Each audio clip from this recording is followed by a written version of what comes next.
Eu queria entender um pouco mais o quanto você falou isso abertamente, assim, mas esse seu período de depressão, assim, foi muito por causa de hater? Foi também a pressão já do que você fazia? Então, eu acho que eu comecei a desenvolver mais ansiedade em 2019. E Pré-pandemia aí. ainda, né? E aí. Mas assim, tava bem ainda. E aí, 2020, eu sempre fui uma pessoa ansiosa, mas assim, nada como foi, assim, a doença e tudo mais.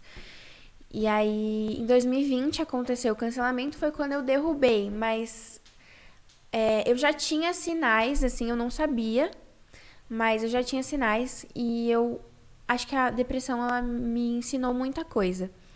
E pode ser, na visão das pessoas, meio errado pensar, tipo assim, nossa, mas você sofreu tanto e você consegue achar que, tipo, isso foi uma coisa boa, entre aspas, assim, né? Mas não é que a depressão foi uma coisa boa. A depressão é horrível. Ela tira a sua vontade de viver. Mas ela também, eu acho que, na minha experiência, pelo menos, me colocou muitos pontos em várias coisas, assim. Porque eu tinha muitas interrogações. E depois que eu passei por essa experiência, eu percebi como a vida é instável, como a gente não pode julgar, como tem experiências que só vivendo pra gente entender a dor do outro. Então, às vezes, a gente tem uma visão muito vazia, muito superficial sobre o que é depressão. E as pessoas pensam, depressão, a pessoa tá triste, a pessoa é preguiçosa. E isso é uma das coisas que mais atrapalha quem tem depressão. Porque a pessoa, ela tá num acúmulo de frustração com ela mesma e de insatisfação com o que ela é pra ela, pro mundo, enfim. Que quando você chega nela e você fala, nossa, mas você é uma preguiçosa, você não consegue nem levantar da cama, sabe, não faz nada e tal. Você tá afirmando pra pessoa aquilo que ela tá sentindo e aquilo que tá fazendo ela ir pro buraco. Então, eu acho que mais importante ainda do que entender o que é a depressão é lidar com uma pessoa que tem depressão. Porque às vezes você pode estar atrapalhando o processo dela de Achando que tá cura. ajudando, né? E achando que você vai falar, tipo, levanta daí, vai, vamos fazer alguma coisa. E assim, tinha dia que eu tinha que trabalhar e que eu não sabia o que eu tava sentindo. Eu tinha fortes tonturas, dor de cabeça, e eu não sabia o porquê. E eu lutei muito contra isso. Eu falei assim, eu não sou depressiva, eu sou tão feliz, mas não é só isso, entendeu? É uma coisa muito mais complexa. E eu acho que, como eu sempre fui muito cobrada e pressionada até por mim mesma, desde a escola, por nota. Eu não queria tirar nota baixa, que já era um caos, assim. Mas porque eu sempre fui muito exigente comigo mesma. Então, na depressão, eu aprendi a ser melhor pra mim, né? Porque eu sempre fui muito rígida comigo. E aí, depois que eu passei por uma fase que tinha dia que eu não conseguia levantar da cama, cada conquista que você tinha, cada evolução, era um motivo pra você ficar feliz, assim. E eu acho que quando a gente tá passando por um problema na nossa vida e a gente quer resolver ele na mesma hora, não vai adiantar. E a gente tem muito isso, né? Tipo assim, não, eu tenho esse problema aqui e ele não vai ser resolvido por mim, ele vai ser resolvido com o tempo, ele vai ser dissolvido com a vida e ele vai ser melhorado com a experiência, mas eu quero resolver Sabe? agora. E aí esse agora que vai te ferrar. Uhum. Porque você fica se consumindo com aquilo e aí que gera ansiedade, aí que geram que gera as crises, enfim. E eu já tive muitas crises de pânico porque eu tava numa fase onde o hate tava me afetando muito. E aí eu falei, ai, gente, eu não tô suportando mais, às vezes, sair de casa, tipo, conviver com pessoas, aquilo tá me fazendo mal. E às vezes receber comentários de pessoas conhecidas que, sabe, pegaram bem na sua ferida, assim, ou que fizeram coisas pra mim que eu não merecia. E eu afirmo que, assim, crise de pânico é horrível, mas a Sim. depressão, ela é muito pior, pelo menos pra mim, foi muito pior. Porque não é só uma crise que, tipo, dá naquela hora, você fica, meu Deus, o mundo vai acabar, e depois dá uma sossegada. A depressão, ela é escondida. Ela é um sentimento que vai te corroendo, e aí você, com o passar do tempo, você já vê, você já tá Entregue, né? muito mal. E é bizarro porque parece que quanto mais fácil você não sai daquilo, pior é de você sair, Sim. né? Como é que você saiu disso, assim? Qual que foi, Então, o que te tirou da primeira depressão? coisa que eu fiz foi aceitar, né? Primeiro, entender o que estava acontecendo comigo. Porque durante muitos meses, às vezes você nem. Tipo, eu não sabia o que estava acontecendo. tontura o tempo todo. Eu acordava com a pressão baixa e eu ficava o dia inteiro com a pressão baixa. Eu tive muitos problemas de saúde por conta disso e muita falta de informação dos médicos até. Eu fui diagnosticada com várias coisas antes de chegar na depressão e várias coisas que não tinham nada a ver com o emocional. Coisas físicas, a gente chegou a se preocupar muito, porque poderia ser um problema de saúde mais sério e tudo mais. Eu cheguei a fazer tratamento para outras coisas e depois de meses, assim, acho que 8 meses depois eu fui descobrir o que realmente era. Então a gente ficou nessa batalha aí para saber, porque a gente também não entendia muito sobre depressão. Minha mãe também estava conhecendo, estava lutando e estava vendo eu passar por aquilo, então foi uma fase muito complicada.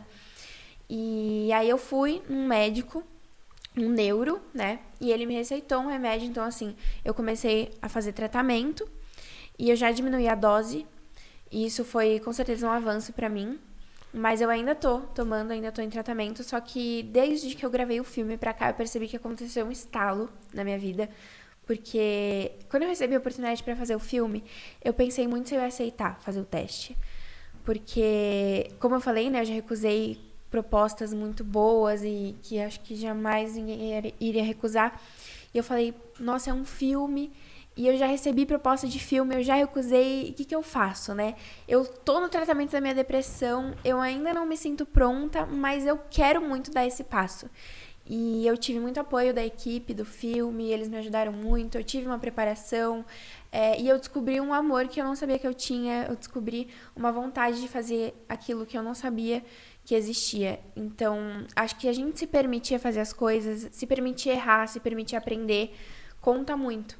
E aí eu fiz o teste, né? E várias pessoas também que eu conheço, influenciadoras, também fizeram. E pessoas que já têm, enfim, outros trabalhos como atrizes, enfim. E aí, quando falaram pra mim que eu tinha passado, eu falei, eu não acredito. Tipo, era pra ser. Era pra ser. Eu falei, não, então vou mergulhar de cabeça nisso e eu vou me dedicar, vou dar o meu melhor. E eu quero oferecer pro meu público a Luara mais dedicada possível. Porque naquele momento eu escolhi participar daquele filme. Então, naquele momento eu ia dar tudo de mim. Uhum. E foi uma experiência maravilhosa. E eu espero muito que o pessoal goste. Que demais. E vai ter outros aí. Vai ter outros o quê? A sequência já? Gostaram tanto que vai ter a sequência? A produção? Não sei. Vai ter outros filmes, quem sabe. Ah, que demais. E como que tá a sua cabeça agora? Melhorou muito. Assim, depois que eu descobri que eu ia atuar do lado da Priscila Fantin, do lado do Gabriel, do Matheus, tipo, com uma produção maravilhosa. E aí eu falei, meu Deus, eu tô num lugar muito importante, eu preciso honrar esse lugar importante. Porque eu recebi, enfim, críticas, né? Porque, você não devia estar aí porque você tá ocupando o espaço de outras pessoas. Gente, eu fiz o teste como todo mundo. Se eles me escolheram, eu não tô tirando o espaço de ninguém. E aí eu fiz aquilo que tinha que ser feito e eu me dediquei ao máximo pra isso. E eles escolheram... até no filme eu interpreto uma influenciadora, mas é uma influenciadora totalmente diferente de mim. Ela é muito exibida, ela é muito aquilo que eu falei que eu não sou, né? Você fez de querer ter os um alter ego seu, assim, né? Eu fiquei até com medo do povo achar que eu sou assim. Não sou, gente. Confundiu o personagem. Não, ela fica o tempo todo no celular, gravando tudo. E o filme é uma comédia super leve. Então, trouxe essa leveza, essa vontade de trabalhar pra minha vida que eu não tava tendo tanto na internet. Uhum. Então, acho que foi fundamental pra mim. Que bom. E você sente que quando você fala isso com... Você acha que a maioria do seu público é da sua idade? Eu acho que depende.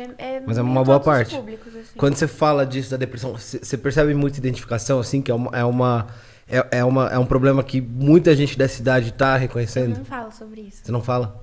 Eu quero começar a falar, eu quero ter um quadro no meu canal pra ajudar. Porque, na verdade, eu falei algumas vezes sobre coisas que eu tava sentindo, mas no processo de entender o que tava acontecendo, sabe? Então, eu acho que da forma que eu penso hoje, eu ainda não expus isso. Uhum.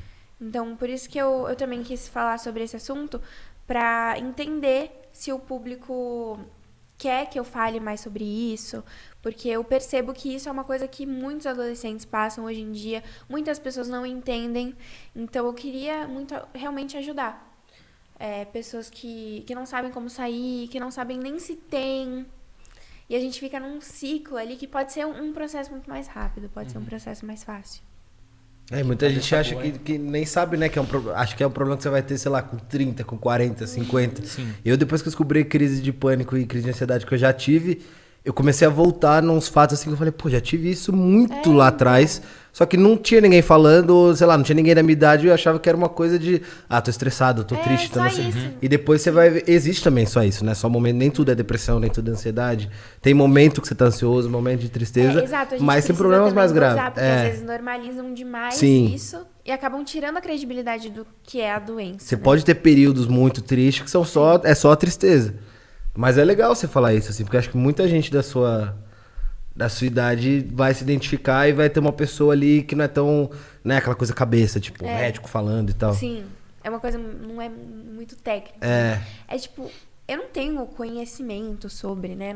Não tô aqui pra ditar regra nem nada. Eu tô passando a minha experiência e eu queria falar sobre isso pra ver se eu consigo ajudar alguém que sente a mesma coisa que eu. Porque se eu conseguir melhorar minha depressão dessa forma, eu quero poder inspirar pessoas. E com certeza o apoio familiar foi algo que me ajudou muito. O apoio do Matheus, da minha mãe. A gente adotou 4 gatos. 4 gatos. E eu Com a já Luísa tinha... Mel? Não, foi... Mel. Na verdade, assim, cada um veio de um lugar. Então, calhou, tinha que ser. A gente pegou primeiro num hospital, que a gente já tinha levado 2 cachorros que a gente adotou. E um outro que eu peguei na rua, que a gente conseguiu uma pessoa pra adotar. Gente, eu não posso ver um bicho na rua, eu pego. A gente tá com 7. E a gente mora em apartamento. Em apartamento, tinha esse detalhe. E aí a gente ficou sabendo, né, dessa ninhada aí de gatinho. Aí minha mãe pegou e ela ia fazer de surpresa pra mim. E ela sabe que eu sou muito apegada a bicho, eu queria muito um gato. E a gente tava muito apegada aos gatos da casa que ficavam lá, que não é gato doméstico, é gato selvagem. Mas a gente ficou muito apegado. E aí eu falei, mãe, eu quero um gato, eu quero um gato. Aí ela pegou de surpresa e eles me ajudaram muito, assim. Inclusive, um dos meus gatos, ele é paraplégico, então acho que isso fez com que eu aprendesse muito com ele. Porque ele faz tudo, ele é virado, gente. Às vezes eu falo, tipo, nossa, tô com tanta preguiça de pegar água. Aí eu olho pro lado e tá o meu gato escalando a cadeira. E eu me sinto assim... um lixo, porque eu não tenho coragem de ir lá buscar uma água. Eu tô vendo o gato se esforçando pra levantar, sabe? Sim. Então, tipo, a gente aprende tanto com eles. E aí, ouvir das pessoas, tipo... ai, eu não quero adotar, porque vai soltar pelo no meu sofá. E eu fico pensando, gente, a vida é tão maior do que isso. É amor, né? Sim. Muito massa. Não, eles massa. mudaram muito também, né? Mudaram tudo. Sim, o ambiente, assim... Muito Total. massa. Demais.